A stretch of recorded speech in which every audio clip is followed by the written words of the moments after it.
Welcome back to GoldSeek TV. I'm here in Zurich with the president and CEO of Kuya Silver, David Stein. Thank you for joining us. Thank you. Thanks for having me. Kuya Silver is one of the unique companies out there in a very limited silver sector. You guys are in production. Yep. You have a very interesting asset. So let's talk about your asset in Peru. Okay. Can you tell us more about the current toll mining operations? What exactly is going on? Sure. Yeah. So you're right. We just started production this year. We had our first ore production a few months ago, and then we were stockpiling ore at site. We've started processing operations just in the last few weeks. So we announced our first sale of concentrate a couple weeks ago. When we developed the project, which is a mine that was in production up until 2016, we've been looking at putting it back into production. We actually permitted to build a mill there. And then just given the market conditions and how tough it has been to raise money, we decided to look at what other options were available. We ended up finding a good mill nearby that we could use as a toll mill. So essentially what that means is we rent the mill from them while we're processing, and then we get our concentrate. We sell the concentrate, and that's how we make money. So yeah, it's been a good situation for us. I think ultimately we do want to build our own mill at site, but for now it's allowed us to bridge into making cash flow and ramping up the mine. Well, that's an unusual combination in the sector that unfortunately the sector doesn't focus enough on cash flow. So you found a fast and low capital method to get this in. So for those who aren't familiar with it, so you take your concentrate, you take the ore, you take it to toll mill, they process it for you, and you get your checks. So what kind of numbers are we looking at? How much are you processing, and what kind of, say, projections for the year ahead are you looking at? Yeah, so right now it's still minimal. We're still in the very early days of our ramp up. But when we look into next year, we can start to talk about some more meaningful numbers. So our target would be by Q3 of next year to get to our initial plateau of production, which will be 350 tons per day. At that rate, and given our grades, we should be producing, close to 1.5 million ounces of silver equivalent per year. It is mostly silver. We get about 75% of our revenue comes from silver. The rest is from other metals. And at that rate, we should be hitting an AISC around $15, we think. And obviously, so if you multiply 1.5 million times, $15 margin, you're over $20 million in cash flow. What is the market cap of Which the company? It's about that. It is, okay. Now it's about 25 million US. Yeah, right. It's our market cap. So this must be a testament to the grades of the ore, of the silver as well. What kind of numbers are you looking at? Yeah, our grades are going to be in the 400 to 450 grams per ton range. That's so you're looking now to use a toll mill, build cash flow. Obviously now we have a silver price, which is finally rewarding producers more substantially. So you're gonna have a healthy cash flow. So what would the process look like to build your own mill, 350 ton a day? So we've already permitted that. So it's really just a matter of when we're ready to pull the trigger, if we want to do that all with cash from our own bank account, or do we want to finance that somehow. Those are all options we probably would be looking at, probably a year from now.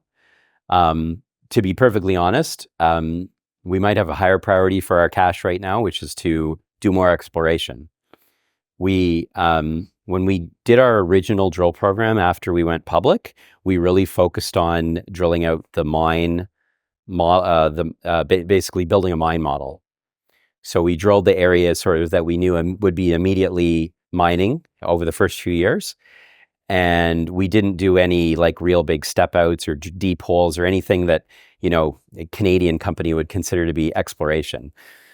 We haven't done any of that yet. So we've still got a lot of drilling to do. And, if we can do that from cash flow, that's obviously better. So your focus is on expanding that, but also obviously you're saying you're focused on the investor, the shareholder, building shareholder value, right, and being very careful on how you use your shares.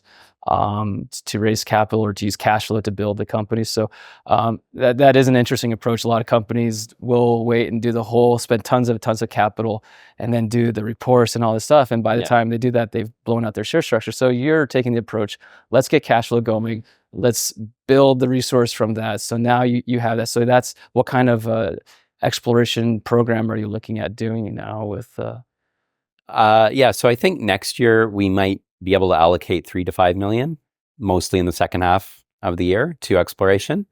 And then, I think after that, it will be 5 to 10 a year ongoing. Okay. I mean, we've got so many targets in the Bethania district, starting with the mine itself. There's a lot of deeper drilling to do and also along strike.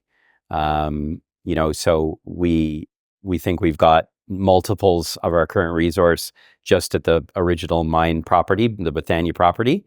And then when we go to our satellite targets like Tito, Carmelitas, again, we could have 2 more Bethanias there. Each of those could be another Bethania. So that's going to take thousands of meters of drilling, and we can do that from cash. So you control a large part of a district size area. Correct. What's kind of the perspective, the size of this and these other deposits in relation to the current mine? Great question. So we've got 4,300 hectares of mineral concessions or mining concessions right now. By the way, our current resource sits on 15 hectares of that out of the 4,300. And it's open at depth, right? So it could double and we still are on the same 15 hectares. But if we go out, the next closest prospect we have or target is called Tito. It's about 1.5 kilometers from the mine, and then we've got the other direction off to the west. We've got 2 more zones that are related to each other on parallel faults called Carmelitas and Carmelitas Norte, and so those are about 3 kilometers away off to the west. So everything's within trucking distance of the mine, of the Bethania mine, and where the mill's going to be ultimately when we build it.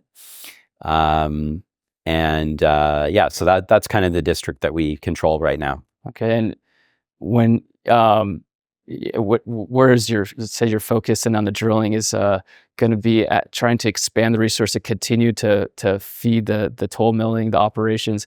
What is it right now? You said about a 2-year resource. Few years right now? So actually, we did a PEA back in 2022. That's an important thing to note, because when we're talking about all these projections, they're, although things have changed, they're loosely based on what we had in the PEA originally. Okay. Now, the PEA has had a mine life of 7 years at 350 tons per day. So we've got enough resources for at least that much right now. But we do, as we get up to 350 tons per day, we think we're going to be looking at expanding the mine from there, especially as we start to add more resources into our total pool of resources. We should be able to justify, expanding the mill even further. Okay. Yeah. And as far as the geology goes, are these other targets, are they similar to the current mine? Yeah. They're all the targets we have are all, high or intermediate sulfidation epithermal veins. So you get the high silver with a little bit of lead, zinc, copper, and gold byproducts. And so far all the veins we've found on the Bethania properties are all that style. So this is a pretty small sector. Silver sector has a very small handful of companies, not that many producers. So you're quite unique in the fact that you're a primary silver producer. Right. What other potential do you see to maybe even grow the company? You mentioned there is another project in the company, and you do have other exploration targets. Yeah.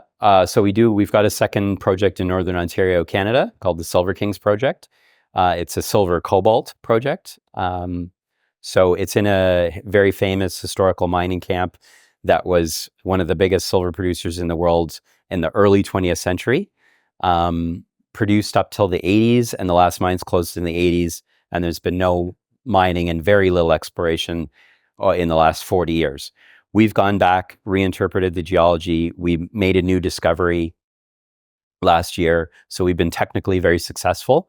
You know, when you hit these high grade veins in this area, you're getting thousands of grams per ton silver. So it's among the highest silver grades in the world. Not easy to drill because obviously, you know, some of these veins are very narrow, but the grades make it worth it. So that's something we're looking to continue to do little by little, and you know, it could be our second mine. Fantastic. Well, it's a very interesting story. It's a relatively new company.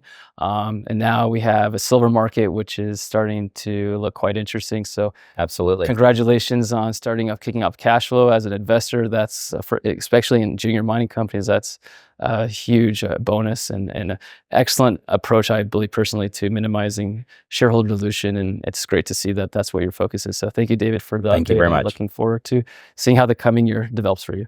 Thank you.